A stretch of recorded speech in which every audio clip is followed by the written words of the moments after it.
Hello everyone, welcome to Succeed IAS. My name is Amit Dubey and let's start with the daily current affairs for geography optionals. First article आज आपका जियो politics से related है। यहाँ पे India और Oman के relation से related article है।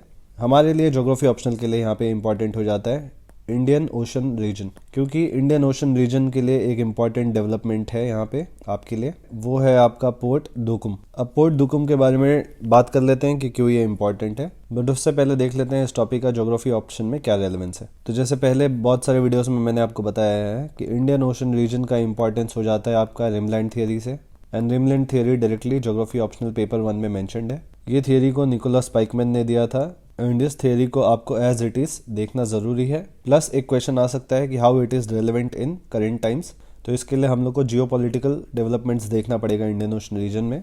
तो यहाँ पे आप देख सकते हैं एक चाइना का फेमस स्ट्रैटेजी है जिसको हम लोग बोलते हैं स्ट्रिंग ऑफ पर्ल्स स्ट्रैटेजी। जिन लोग को नहीं पता है उनके लिए मैं यहाँ पे एक्सप्लेन कर देता हूँ।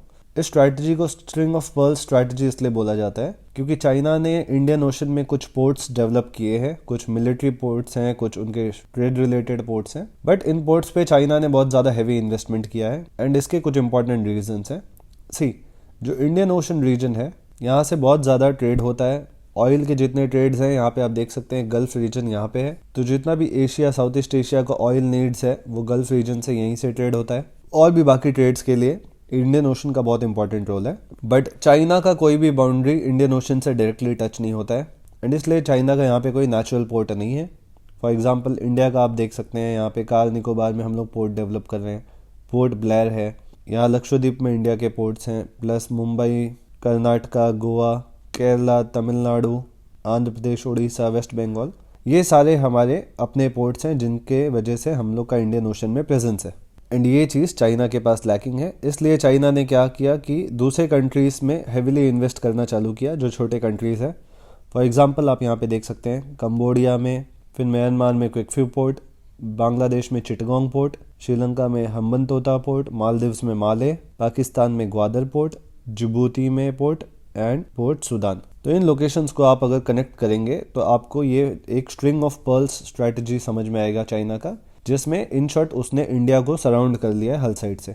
इससे दो बेनिफिट्स हैं चाइना के, एक कि उसका प्रेजेंस हो गया इंडियन ओशन में, एंड सेकंड एक तरीके से इतने सारे पोर्ट से उसने इंडिया के जो एडवांटेज थे उसको काउंटर कर लिया है। एंड इनमें से बहुत सारे पोर्ट्स मिलिट्री पर्पस के लिए भी चाइना कभी भी यूज़ कर सकता है। इससे क्या एडवांटेज हो सकता है कि कभी अगर वॉर हो तो एक तरीके से जितने भी ट्रेड रिलेटेड टाइज हैं आप उनको ब्लॉक कर सकते हो इंडियन ओशन से, एंड एक पर्टिकुलर कंट्री को आप आइसोलेट कर सकते हो। अब इसके रिस्पॉन्स में इंडिया को भी कुछ करना पड़ेगा, क्योंकि जो अपने नेचुरल पोर्ट्स हैं, नेचुरल का मतलब यहाँ पे मैं ये बोल रहा हूँ कि जो इंडिया के अपने पोर्ट्स हैं उसके अलावा भी कुछ और पोर्ट्स डेवलप करने पड़ेंगे चाइना को काउंटर करने के लिए। तो यहाँ पे इंडिया ने क्या किया है, ओमान में ये पोर्ट दुकुम जो है ये इंपॉर्टेंट हो जाता है, इसको इंडिया डेवलप कर रहा है एंड इसको हम लोग मिलिट्री पर्पजेस के लिए यूज़ कर सकते हैं क्योंकि हमारा यहाँ पे डिफेंस कोऑपरेशन एग्रीमेंट साइन हुआ है। तो ये जो पोर्ट दुकुम है ये इंपॉर्टेंट हो जाता है।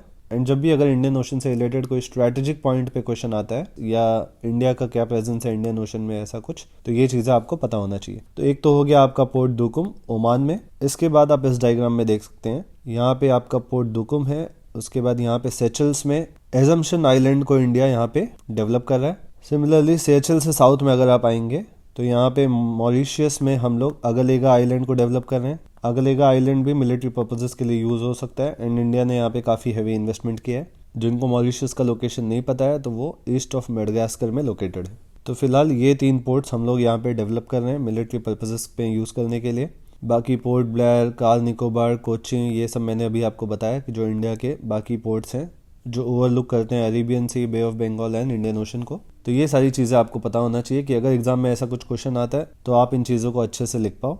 एंड इंडियन ओशन रीजन का सिग्निफिकेंस बढ़ते जा रहा है। अगर आपने देखा होगा तो काफ़ी यहाँ पे नए रीजनल बॉडीज़ बन रहे हैं। For example Australia, UK, US एक बॉडी अभी देखने को मिला है नया। फिर क्वाड नेशंस काफ़ी न्यूज़ में रहते हैं। तो इन चीज़ों को आपको नोट डाउन करके रखना है। जब भी इस रीजन के ऊपर क्वेश्चन आए तो होलिस्टिक आंसर होना चाहिए जिसमें आप स्ट्रैटेजिक इंपॉर्टेंस भी बता रहे हैं, रीजनल बॉडीज़ का भी इंटरफेरेंस बता रहे हैं, एंड इस तरीके से आंसर को आप ज्योग्राफिकल बना सकते हैं। एंड ये सारी चीज़ें यहाँ पे आर्टिकल में दिया हुआ है, ये येलो में जो हाईलाइटेड है इस पोर्शन को आप लोग एक बार रीड कर सकते हैं। ये चीज़ें मैं टेलीग्राम पे शेयर कर दूंगा, वहाँ से आप इनको डाउनलोड कर सकते हो। नेक्स्ट इंपॉर्टेंट आर्टिकल जो है ये आपके मैप मार्किंग के लिए इंपॉर्टेंट है। एंड इस साल मैप मार्किंग में अगर आपने देखा होगा तो कुछ बहुत करंट ओरिएंटेड लोकेशंस आए थे जो पिछले साल करंट अफेयर्स में थे। यहाँ पे आप रेफर कर सकते हैं 2021 का जो अभी मेंस हुआ है उसका ज्योग्राफी ऑप्शनल पेपर 2 है। यहाँ पे Ziro valley, Khecheopalri lake, Toranmal, Peechi dam, Digha beach and Pamban island, ये सारे लोकेशंस इस साल न्यूज़ में थे एंड हेंस इसलिए ये इंपॉर्टेंट हो जाते हैं आपके मैप मार्किंग लोकेशंस के लिए। सिमिलरली ये जो लोकेशंस न्यूज़ में है, फॉर एग्जांपल यहाँ पे संतरागति झील, ये हावड़ा डिस्ट्रिक्ट में लोकेटेड है वेस्ट बंगाल में। ये कोई खास फेमस लोकेशन नहीं है पर क्योंकि ये यहाँ पे न्यूज़ में है ये आपके मैप मार्किंग के लिए इंपॉर्टेंट हो जाता है। एंड दूसरा इंपॉर्टेंट लोकेशन है संदरबंस, इनको आप यहाँ पे मैप पे रेफर कर सकते हैं। संदरबंस आपको पता है ये एरिया जो है इसको संदरबंस बोलते हैं एंड जस्ट संदरबंस के नॉर्थ में लोकेटेड है आपका संतरागची झील, तो इसको भी अपने नोट्स में ऐड कर लो। प्लस इस आर्टिकल में एक और लोकेशन न्यूज़ में वो है आपका कुलिक बर्ड सेंचुरी एंड इसका लोकेशन मैंने यहाँ पे आपको दिखाया है, बिहार से ईस्ट साइड में वेस्ट बंगाल में लोकेटेड है ये कुलिक बर्ड सेंचुरी। तो इस लोकेशन को भी अपने नोट्स में ऐड कर लो एंड इन सारे लोकेशंस के 30 वर्ड्स में आप डिस्क्रिप्शन लिख लो। एंड आज ज्योग्राफी ऑप्शनल के लिए बस इतने आर्टिकल्स थे। जिन लोग को ये पीडीएफ रेफर करना है वो टेलीग्राम चैनल से इसको डाउनलोड कर सकते हैं। टेलीग्राम चैनल का नाम है succeed IAS official and that's it for the day. Goodbye, take care.